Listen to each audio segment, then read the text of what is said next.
Once I left New Jersey, I never went back. Jersey, as a thing, was done for me a long time ago. It's the scene of the crime. Why go back? However, I have tried to replicate the experience of New Jersey in my life, particularly during the phase when I was, say, 20 years old or so,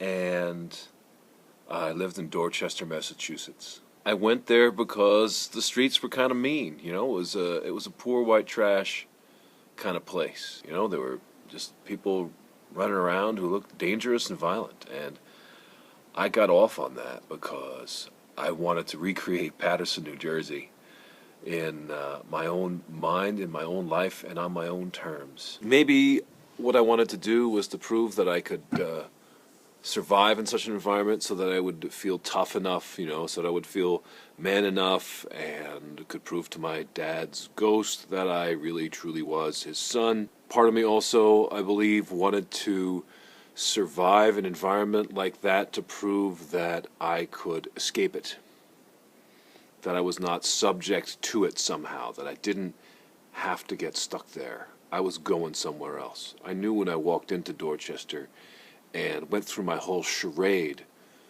of trying to be a prole, I knew I was getting out.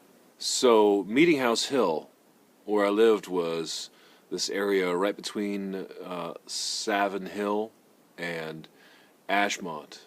And basically Savin Hill was an area where you didn't want to go if you were black, and Ashmont was an area you didn't want to go if you were white.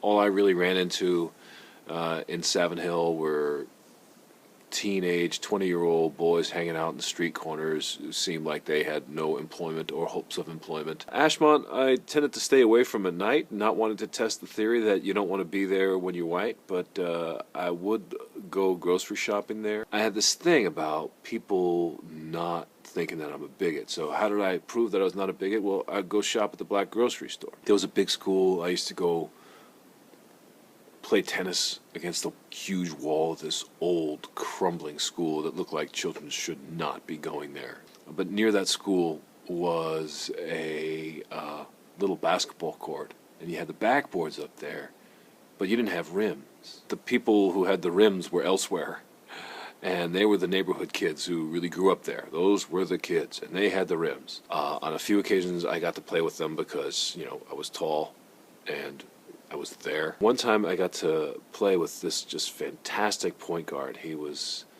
this kid, a very mixed race kid, coffee colored, and he had this speech impediment. So his tongue just wasn't working.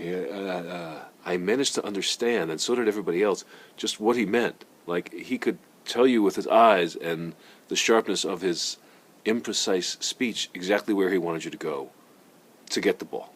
It was amazing. I hope this kid is still alive and playing basketball. There was a little clubhouse that the neighborhood kids had built and used, I suppose, as kind of their little drug place. And one day I'm at the house and I see flames. One kid had snitched on another kid or some such thing, and suddenly, bam, up in flames. And the kid was beaten up pretty badly and went to the hospital. And, well, it was time to get out. Looking back on the Dorchester experience, I think, why? In some ways, no reason to do it. On the other hand, no reason not to. I mean, when you're in college, when you're trying to figure out who you are, is there a better time to just kind of screw around with the proletarian identity or the white trash identity or whatever else it is that you got to wrestle with?